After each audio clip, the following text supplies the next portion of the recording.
Hey everybody, it's Mike over here at Growtopia, and we're going to be starting a new growing video to watch. Now, if you are a normal grower, if you're growing in your backyard, obviously your front yard, your backyard, and you start kind of feeling like you're getting to a situation like I'm in right now, where things just don't seem to be growing, I don't want you to give up. See, I wanted to give up not in the sense of stop growing, because I invested all this money with the nursery that we're in, as we'll take a tour, with the shelves. We got the grow lights, we got the heat mats. You're going to see a lot of leaf litter on the ground. The zoning of it, the fertilizer that's safe, the soil, and the thousands of dollars that I spent on seeds. And you're like, well, stuff didn't work out this year.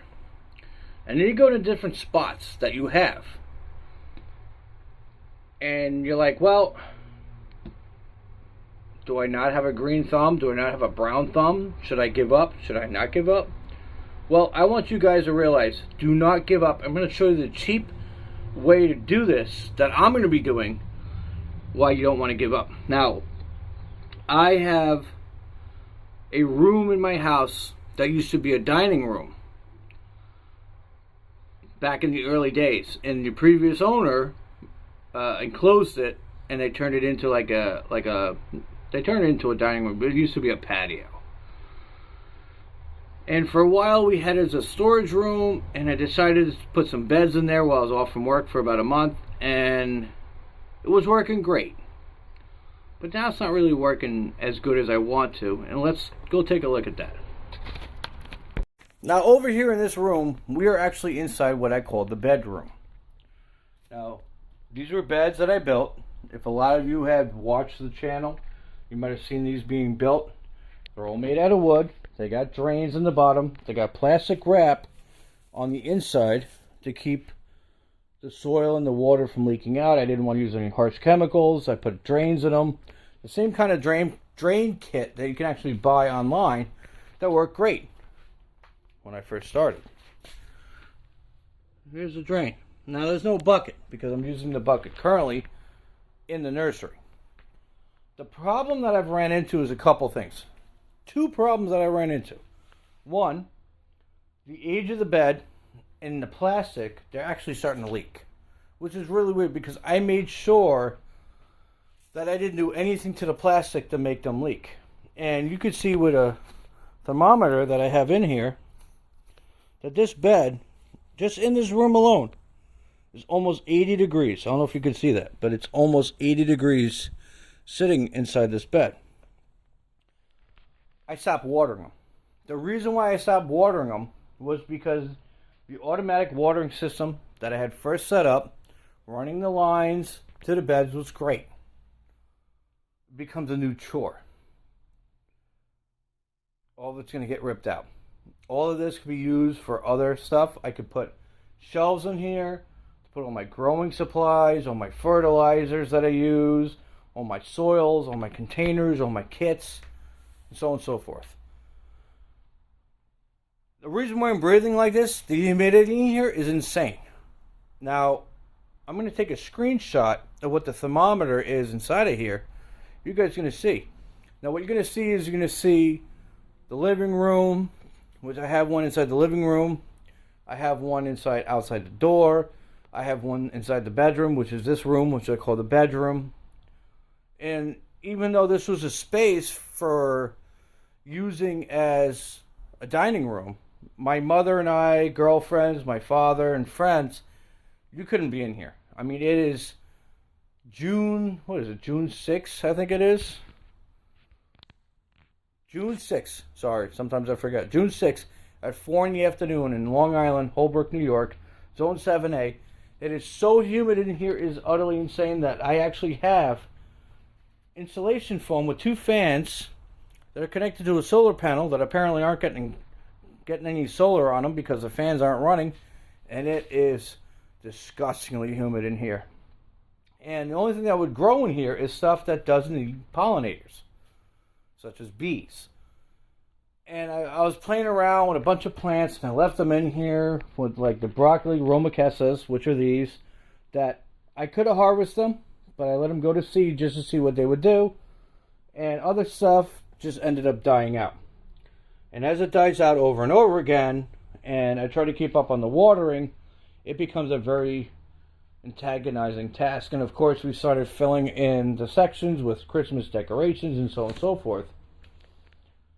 Not that that's a problem behind it, but I'm realizing as things go on, it was a great idea, it was a cool design, but it's not something that is really going to work for me anymore. I really do actually want to just rip it all down and get rid of it. Like, here's our thermometer. Our thermometer is sitting right up here, and this is probably the warmer section of it because it's further away from the window. The humidity here is insane. It's intense, it's insane. So I'm going to be breaking this down. I'm going to be reusing all the soil.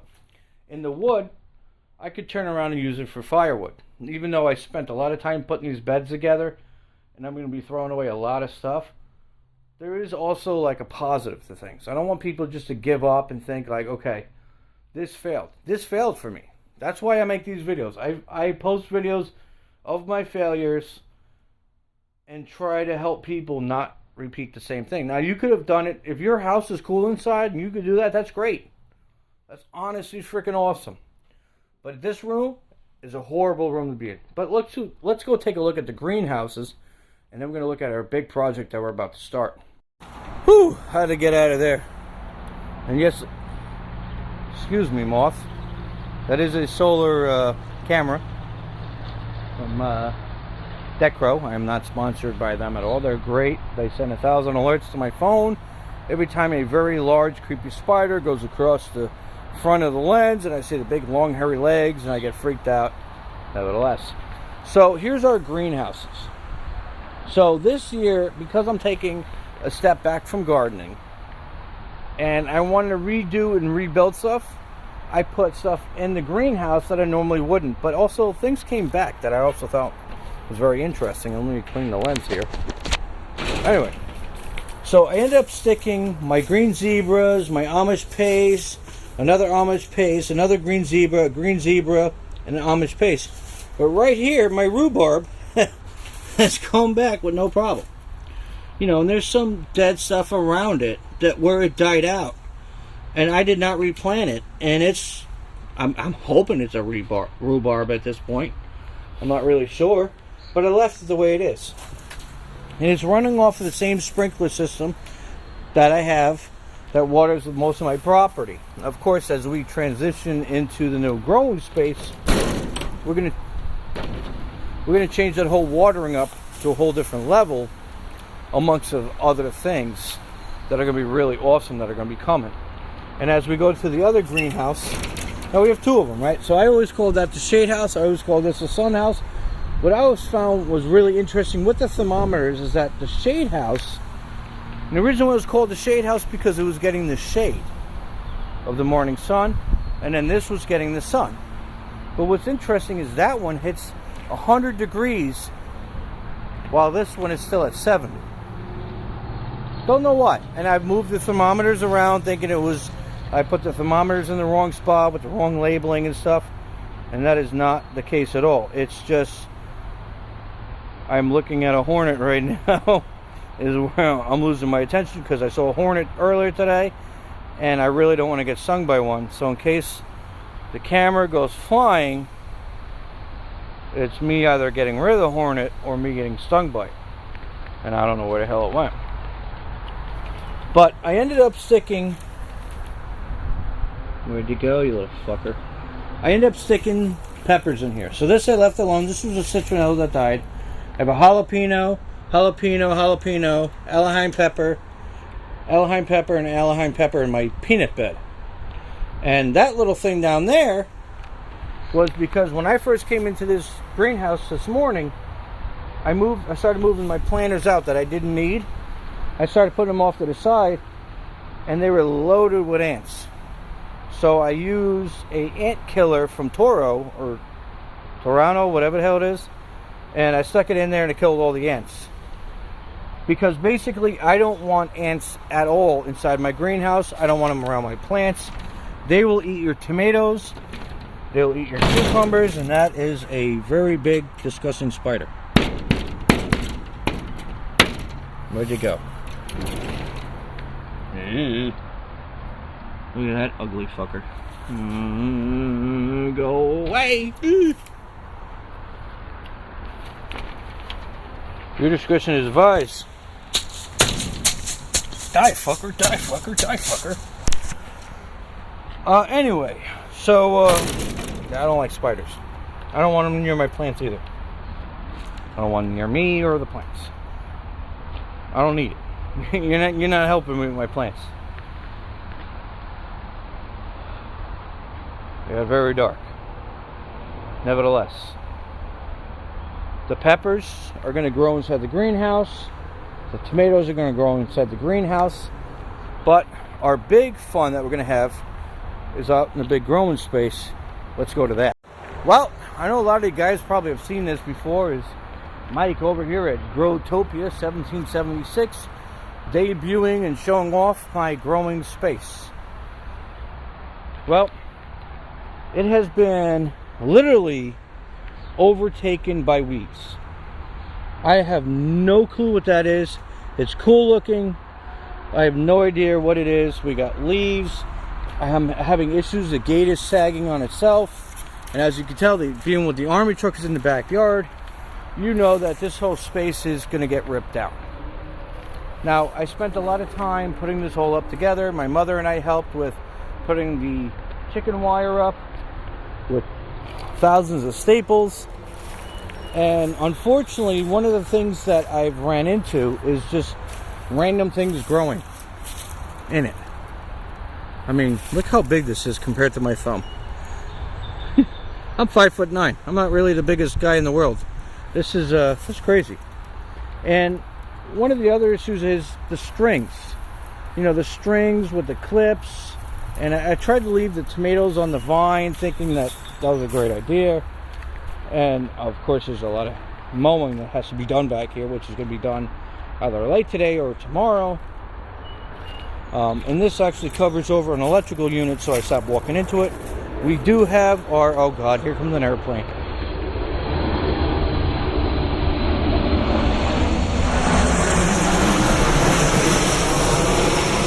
Oh, you guys saw that for a split second. I was trying to find it on the camera. We do have our barrels. And then we have this tree that constantly keeps growing. I got to cut it back again, and it's just been a never-ending nightmare. And the leaves are insane. And we have our grow bags in there for growing our stuff. We had put spikes on here to try to keep the squirrels out, but the squirrels got smarter than me. They jump off the tree, jump onto the railing, and still jump inside. So I put the fence around it originally to keep the birds, the squirrel, well, not the birds. Stupidly, I thought it wasn't the squirrels, but it was a rabbit and a couple ducks that would come by my neighborhood, and raccoons at night. And I left the gate open more than one occasion, and nobody ate anything. I even tried feeding them leftover stuff that was still good to eat to see if they would eat it, and they're more interested in the grass and the weeds. So I realized, I'm like, well, I really don't need this fence. And the problem with this fence is I can't get in there. I mean, look at these weeds that are growing.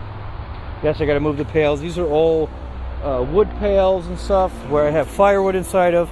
And we had a big storm that rolled through and knocked over some of the lids and also blew over a lot of pails and stuff. So obviously I got to move stuff around, but I have my apples, my cherries in here, and I want them to keep growing. In case you're wondering what the plant is in the back, it is considered hairy vetch. It is this plant here. It's very nice. It's a very beautiful flowering plant. It takes over more than I realized. It's literally probably somewhere about 8 times larger than it was last year.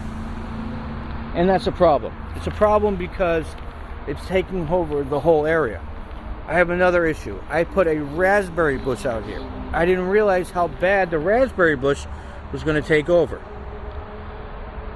So I got a lot of different situations, a lot of different issues that really have to be addressed to make this what it was again, to make this growing area better than it was. And I want to actually extend it, because I'm going to be taking down the fence and everything. I'm going to extend it out to the rest of the concrete here. I'm going to mow all this down. And every week on Sunday, we're going to be releasing a new video. So I hope you guys stay tuned. I hope you guys like, subscribe, share it with your friends and family. I'm going to be trying to do this in segments and put it all together at the end of the week. This is all being filmed from an Android phone. There's no fancy camera work or nothing. I just want to show people that even though you have a situation like this that sucks. I mean, this really sucks. Literally. I mean, it's utterly insane. I can't get in there with a mower. I can't get in there with anything. And I'm going to be literally ripping everything down. That means the fence. That means the tomato trellises. That means the beds that I have in there. I'm going to be replacing them with new beds. Now, when I first started this off, it was spending the least amount of money, right? All fine and dandy if you were able to upkeep it. But I'm going to be transitioning to something really cool. I'm going to be putting artificial grass down, okay? And I'm going to be going for raised beds that are metal. I'm also going to be doing elevated raised beds, because at 36 years old, I'm at the right point in time in my life where I can go, you know what? Let me do this, because when I'm in my 70s and I still want to do this and I can't move around, at least the bed is waist high. Now, if you're an older person and you're in this kind of situation, find a friend, find someone online, find a family member, or do it yourself and take your time. I'm going to do this all summer long. All summer long. I am not growing a single thing out there other than what's growing. Stuff is still getting watered, but I'm not growing a single thing. But what did I do with the rest of the stuff I'm growing, such as my propolis?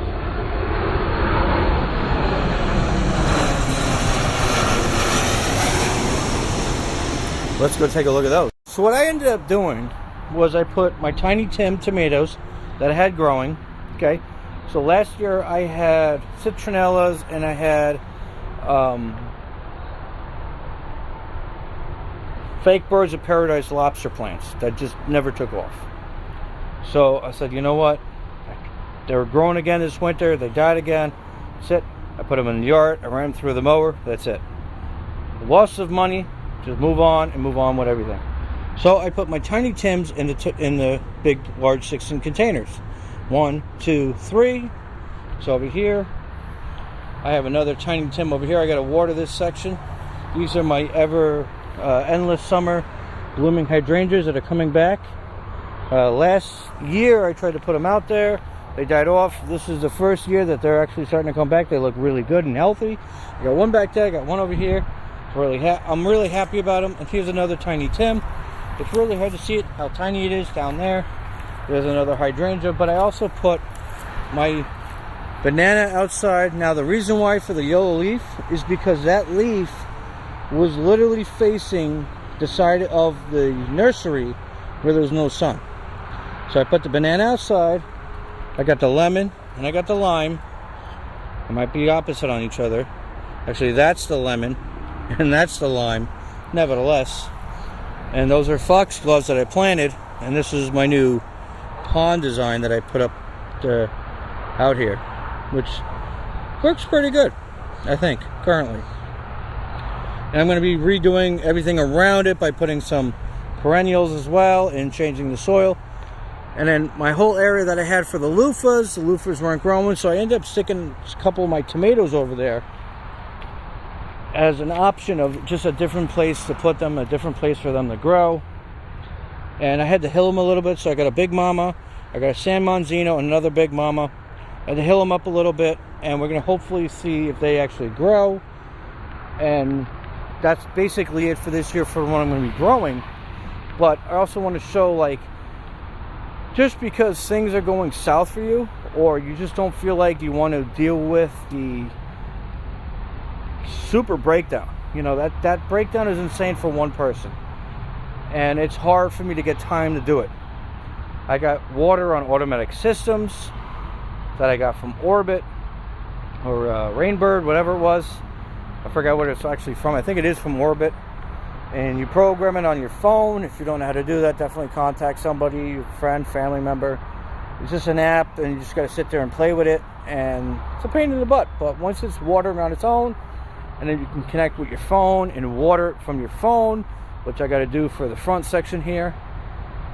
It's a lifesaver with stuff. But I also want to really do is update what's going on in the backyard and turn it back into a growing space that's not only usable but functional, and also it's down to my scale. So I was growing stuff back there like I was going to feed the whole neighborhood. I want to grow stuff that's feeding myself, my mother, a friend of mine, or even just myself when things go, down the line and I'm by myself or with somebody else or whatever. I don't want to be growing enough to almost, feed a neighborhood. It's crazy. When I'm growing, like, I'm looking at like 150 tomato plants, and I got 20 plus cucumbers and lettuce and cabbage and all this stuff, and it's great having it, to eat it and enjoy it and put it into food. But after a while you get tired of it, you get sick of it. There's only so much of it you can eat after a while until you get bored of it. So I'm going to scale that down and kind of focus on certain little things. So stay tuned. There's going to be more videos to come. This is Mike from Growtopia. Like, subscribe, share it with your friends and family. Do not give up. Sometimes you just got to reset. And also on the financial standpoint of it, if you're buying this stuff from Amazon and you have an Amazon credit card, you can actually put on there with the credit card is a payment plan. So I bought $1,396 worth of material for $115 a month. So it's a lot of stuff, but you guys will be seeing that as I'm installing it, and there's more to come after that. But there is affordable options of doing stuff where you don't have to shell out the money. Anyway, like I said, this is Mike from Growtopia. Later. It's hot. I gotta go inside.